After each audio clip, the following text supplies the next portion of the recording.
వైద్యుడు ఏమైతే అనుకుని చేయాలనుకుంటున్నాడో తన చేతితో ఇచ్చే మందు ద్వారా దాని లోపల ఒక శక్తిని ప్రవేశపెట్టాలి. ఆ శక్తి వాళ్ళకి తీసుకుంటే ఈ మందుతో పాటు ఆ వైద్యుడు ఇచ్చే శక్తి ఏదైతే ఉన్నదో, అవునండి, అలా మీరు ఆ శక్తిని పెంచుకోవడానికి మీరు క్రియాయోగం చేస్తున్నారు ఉదయం. అవునండి, చెయ్యాలండి, తప్పదండి. అంటే ఈ క్రియాయోగం అనేది మీకు పుస్తకాల్లో చదివేశారా ఎక్కడన్నా? లేదండి, అశోక్ కుమార్ చటోపాధ్యాయ అని మా గురువు గారండి, కలకత్తా అయింది.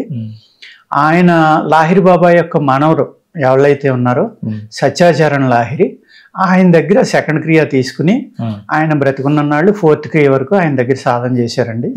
చేసి సత్యాచరణ్ లాహిరి బాబా శరీరం వదిలిన తర్వాత ఈయన క్రియ ఇవ్వడం మొదలుపెట్టారు. ఆయన దగ్గర నేను 2007లో తీసుకున్నానండి క్రియాయోగ దీక్ష. ఇప్పుడు పేషెంట్లకి మనలో శక్తి కొంతైనా వెళ్ళాలి, అలాగే మనం ఇచ్చి మందులో శక్తి పెరగాలి. అదేవిధంగా ఈ మూలికని ఏ టైంలో తీయాలి, ఆ మూలికని మనం తయారు చేసి మన చేతితోటి ఇవ్వటం వల్ల పెరిగే శక్తి ఏంటి. ఇక్కడ ప్రేమతత్వం అనేది చెప్పాను కదండి, ఆ ప్రేమతత్వం అనేది ఎప్పుడైతే మనలో వచ్చిందో అది కొంత శక్తిని ఇస్తుందండి. అదేవిధంగా మూలికని తీసే టైం కానీ ముహూర్తం కానీ దాన్ని శుద్ధి చేసే ఇది కానీ, మీరు అడిగారు ఒక ప్రశ్న, బయట వాళ్ళు మీ అందరికంటే మీది ఎక్కువ ఎందుకు పనిచేస్తాను. నేను పనిచేయడానికి కారణం ఏంటంటేనండి, నేను ఎవరైతే ఈ ఆయుర్వేద శాస్త్రాన్ని ఇచ్చారో, అంటే వేల సంవత్సరాలని అనుకుంటారు, కాదండి, లక్షల సంవత్సరాలే ఆయుర్వేదం. ఎందుకు అంటే ఈ సృష్టి ప్రారంభం నుంచి ఈ మన ప్లానటరీ సిస్టమ్ ఎప్పుడు స్టార్ట్ అయిందో, భూమి ఎప్పుడు స్టార్ట్ అయిందో, ఇక్కడ వృక్ష సంపద కానీ మానవులు కానీ ప్రాణికోటి ఎప్పుడైతే వచ్చిందో అప్పటి నుంచి ప్రకృతి మీద ఆధారపడే ఈ జీవులన్నీ బతికినాయండి. అదే ఆయుర్వేదం. అందుకు దీన్ని ఎప్పుడు వచ్చింది ఆయుర్వేదం అంటే ఎవరో చెప్పలేరు. తర్వాత కొన్ని పుస్తకాలు రాశారు తప్ప ఋషులు యోగులని. ఋషి యోగి మన హిందూ ధర్మంలో కానీ సనాతన ధర్మంలో కానీ వాళ్ళకి అత్యున్నతమైన స్థానం మనం ఇస్తామండి. వాళ్ళు జ్ఞాన నేత్రంతో అవనివ్వండి, మనోనేత్రంతో అవనివ్వండి, యోగ దృష్టితో అవనివ్వండి, ఒక మూలికను చూసి ఇది ఏ విధంగా ప్రజలకు ఉపయోగపడుతుంది మానవ జాతికి. అలాగే వృక్ష ఆయుర్వేదం ఉందండి, జంతు ఆయుర్వేదం ఉంది, మనుషుల ఆయుర్వేదం ఉంది, ఆయుర్వేదంలో అన్నీ ఉన్నాయండి. అంచేత ఈ ప్రాణికోటికి ఏ విధంగా ఉపయోగపడుతుందని జ్ఞాన నేత్రంతో వాళ్ళు రాసిన పుస్తకాలండి. అటువంటిప్పుడు మన సొంత తెలివితేటలు అక్కడ వాడవలసిన పని లేదండి.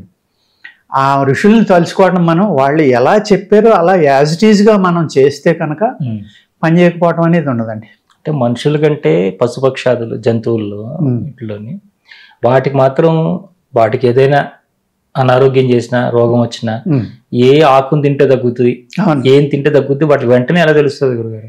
అది భగవంతుడు మనకు బ్రెయిన్ ఇచ్చాడు కదండి, మనకు ఆలోచించుకునే శక్తి ఇచ్చాడు కాబట్టి మనల్ని ఇంక భగవంతుడు పట్టించుకోడు.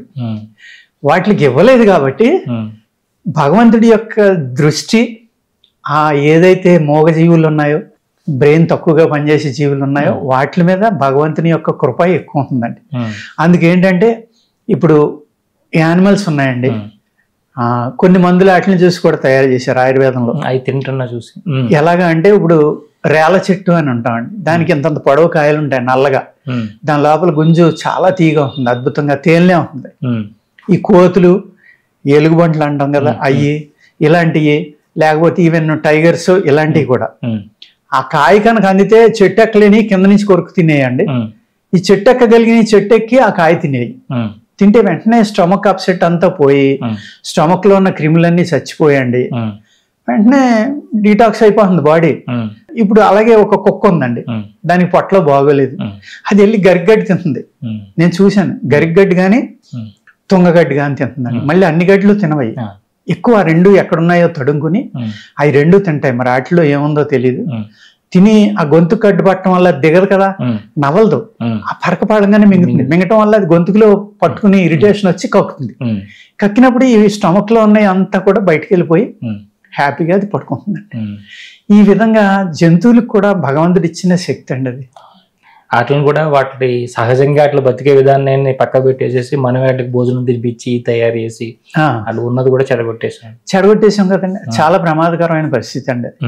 నిజం చెప్పాలి అంటే వాటికి సహజంగా ఉన్న శక్తి కోల్పోతున్నాయండి. అదేవిధంగా మనం ఇప్పుడు ఏం చేస్తున్నాం అంటే, సపోజ్ నన్ను ఒకసారి ఒక ఫారెస్ట్ డిపార్ట్మెంట్ వాళ్ళు ఇన్వైట్ చేశారు. ఏమన్నారంటే, రాజుగారు రేపు ఉదయం మేము సెంచు గ్రామాలకు వెళ్తున్నాం. నేను అప్పుడు శ్రీశైలం వెళ్ళి ఏదో పని ఉండి వెళ్తే డిపార్ట్మెంట్ వాళ్ళు నేను వచ్చానని తెలిసి అడిగారు. ఆ సెంచు గ్రామాల్లో మేము పేస్ట్లునండి సబ్బులు పంచి పెడుతున్నాం, బ్రష్లుని, మీరు వస్తారా అని అడిగారు. అడిగితే నేను రానయ్యా అన్న. అదేంటన్నారు అంటే నేనేమన్నానంటేనండి, వాళ్ళు 90 ఏళ్ళు వచ్చినా కూడా ఎప్పుడైతే ప్రకృతిలో దొరికిన ఒక పుల్లతోటి పళ్ళు తోముకుంటున్నాడు, వాడు 90 ఏళ్ళైనా పళ్ళు శుభ్రంగా ఉన్నాయి, వాడు మాంసం కూడా తింటున్నాడు. మీరు ఎప్పుడైతే పేస్ట్ బ్రష్లు ఇచ్చారో వాడు 20 ఏళ్ళకే డెంటల్ హాస్పిటల్కి వెళ్ళాలి. దయచేసి మీరు వాళ్ళని ప్రకృతి నుంచి దూరం చేయొద్దు. మీరు చేసేది బూతు, చాలా ప్రమాదకరమైంది. ఇటువంటి వాళ్ళ జీవన విధానం నుంచి చెడగొట్టాళ్ళకి బట్టలు కట్టుకోవడం నేర్పి రకరకాల సిల్క్ బట్టలు అయ్యని వాళ్ళు ఏదైతే ప్రకృతి సహజంగా ఒక బొగ్గుతోటో ఒక కచ్చికతోటో ఆవు పిడకతోటో ఒక వేప పూలతోటో ఒక గానుగ పూలతోటో హ్యాపీగా పళ్ళు తోముకుంటున్నాడు. ఆడికి అందుకనే 90 ఏళ్ళు వచ్చినా కూడా పళ్ళు శుభ్రంగా ఉన్నాయి. మనం పేస్ట్లు వాడుతున్నాం కాబట్టి ఇలా అయిపోయాం. అంచేత వాళ్ళని దయచేసి మీరు చెడగొట్టొద్దు అని దండం పెట్టాను. వాళ్ళు ఆశ్చర్యపోయి ఇలా కూడా ఆలోచిస్తారా మీరని, వాళ్ళు ఈ ఒక్కబట్టు మేము ఏదో కంపెనీ వాళ్ళు వచ్చారని చేస్తాం, ఇంకెప్పుడు మేము ఇలాంటి పని చేయమండి అని అన్నారు. అలాగా మనం ఏంటంటేనండి న్యాచురల్గా ఉందని చెడగొడుతున్నాం. నేను ఒక నేషనల్ సెమినార్లో కూడా ఇదే మాట చెప్తే వాళ్ళందరూ ఆశ్చర్యపోయారు. నేను ఒక్కడే నాటు వైద్యుడిని, మిగిలిన వాళ్ళందరూ కూడా పిహెచ్డీలు. అక్కడ 200-300 మంది ఉన్నారు కాన్ఫరెన్స్లో. మన మన్మోహన్ సింగ్ గారి టైంలో జరిగిందండి ఇది. ఆయన ఫస్ట్ అడ్వైజరు టీకే నాయర్ గారని ఆయన ఉన్నారు. ఆయనతో అదే అన్నాను, ఇక్కడ ట్రైబల్ వెల్ఫేర్ కోసం మీరు ఈ కాన్ఫరెన్స్ పెట్టి ఎలా వాడుకోవాలి మూలికలు అనేది మీరు ఇక్కడ పెట్టారు ఈ కాన్ఫరెన్స్. మీరు ఆ ట్రైబల్స్ని దయచేసి చెడగొట్టకుండా ఉంటే వాళ్ళ బతుకులు వాళ్ళు బతుకుతారు.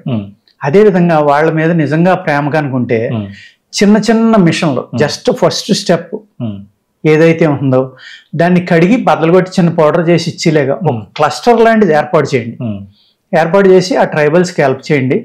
చేస్తే ఏదైతే 10 రూపాయలకి ఒక హోల్సేలర్ వెళ్ళి కొంటున్నాడో దాన్ని 100 రూపాయలకి మీరు కొనొచ్చు. అది బయట 1000 రూపాయలు ఉంటుంది. వాళ్ళని మోసం చేస్తున్నారు. ఆ మోసం జరగకుండా చూసుకుంటే వాళ్ళకి కావాల్సిన ఫండ్స్ వస్తాయి, ఎంతో డబ్బు చూస్తారు వాళ్ళు. అప్పుడు అడివి నాది అని వాళ్ళే కాపాడతారు. అదేవిధంగా దీని మీద అవేర్నెస్ వస్తుంది. అదేవిధంగా వాళ్ళకి ఎప్పుడు తీయాలనేది కూడా మీరు ట్రైనింగ్ ఇవ్వాలి. ఎందుకు అంటే అక్టోబర్ నవంబర్ మాసాల్లో చిన్న చిన్న పొదలు చిన్న మొక్కలు ఇవన్నీ ఆయుర్వేదంలో అద్భుతమైన అయ్యే ప్లాంట్స్, అవి 6 నెలలే బతికి తర్వాత చనిపోతాయి. నవంబర్ డిసెంబర్ నాటికి చలిగాలు తిరిగేటప్పటికి అక్టోబర్ నవంబర్లో కనుక ఈ మూలికలు మీరు కలెక్ట్ చేయగలిగితే వాళ్ళు కలెక్ట్ చేసేటప్పుడు ఆ విత్తనాలు రాలి మళ్ళీ ప్రాపగేట్ అవుతాయి. అలా కాకుండా ఈ పూర్తిగా విత్తనం తయారవకముందరే కంపెనీ వాళ్ళు ఎవరు అడిగారని తీసేయడం వల్ల అనేక జాతులు అంతరించిపోతున్నాయి. అందుచేత మీరు ఆ జాతుల్ని పెంచడానికి ఎవరైతే ట్రైబల్ హీలర్స్ ఉన్నారో వాళ్ళందరితోటి మాట్లాడి వాళ్ళు ఏ విధమైన వైద్యం చేస్తున్నారో అది డేటా కలెక్ట్ చేస్తే మీరు ఒక అద్భుతమైన కృషి చేసినట్టు అవుతుంది, ఆయుర్వేదాన్ని మళ్ళీ బతికించినట్టు అవుతుంది అన్న. వెంటనే 5-6 స్టేట్లు చేశారండి ఇమీడియట్గా. అలాగా చాలా బాగా చేశారండి. అదేవిధంగా రామ్దేవ్ బాబా దగ్గరికి కూడా పంపారు. అంటే నేను కాన్ఫరెన్స్కి వెళ్ళింది డెహ్రాడూన్ అండి, ఉత్తరాఖండ్. అక్కడే రామ్దేవ్ బాబా గారి ఆశ్రమం కాబట్టి ఆయన దగ్గరికి కూడా పంపారు. ఎంత సింపుల్గా ఉన్నారంటే ఆయన మహానుభావుడు అండి. ఈ మధ్య వాళ్ళదో ప్రోగ్రామ్ చూశానండి నేను. 5000 మూలికల్ని దాటి గుర్తించే వాళ్ళు లేరండి ఇప్పటిదాకా.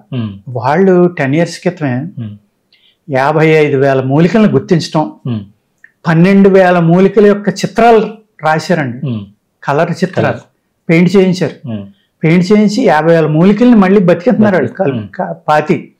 అంటే వాళ్ళు కారణ జన్మలు అండి. వాళ్ళు ఎంతో మంది నోరుంది కదా అని నోటికి వచ్చినట్టు రామ్దేవ్ బాబా అలాగా ఆడి మందులు పనిచేయవు, ఆడిలాగా ఈడిలాగా అని కామెంట్ చేస్తూ ఉంటారు.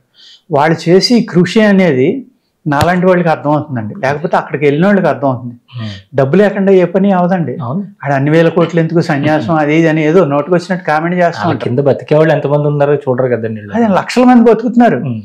ఆయన ఎంత అద్భుతం అంటేనండి, నేను ఒకసారి అక్కడికి వెళ్ళినప్పుడే ఉత్తరాఖండ్ వెళ్ళినప్పుడే ఎవరో చెప్తున్నారు రైతులు, సార్ మేము ఉసిరేసామండి, ఎవరో కొనకపోతే రామ్దేవ్ బాబా ఎన్ని 100 టన్నులన్నా పట్టుకొచ్చేయండి అని ఆయన స్పాట్ పేమెంట్ చేయించారంట. చేయించి అవన్నీ డ్రై చేయించి ఈ పౌడర్ల కింద మందుల్లోని ఇప్పుడు అలా రైతుని కాపాడుతున్నారు కదండి ఒక విధంగా. కొన్ని ప్రోడక్ట్స్ కొనడం వల్ల ఆవు పాలు కొంటున్నారు, ఆవు నెయ్యి కొంటున్నారు, అనేక ప్రోడక్ట్స్ వాళ్ళు కొంటున్నారు. జెన్యూన్గా లేవు, లేకపోతే ప్యాక్డ్ అయ్యి ఏదేదో చెప్తూ ఉంటారు అందరూ. ఒక మనిషి వల్ల అన్ని పనులు అవ్వవు కదండి.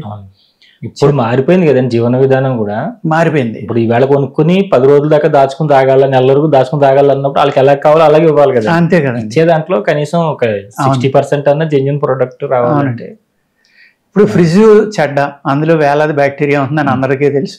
ఎవరైతే ఈ కామెంట్ చేస్తున్నారో వాళ్ళని నువ్వు ఫ్రిడ్జ్లో నీళ్ళు తాక్కో, లేకపోతే ఫ్రిడ్జ్ పక్కన పెట్టు, నువ్వు కుండలో నిల్వ చేసుకుంటే ఒక్కడంటాడండి.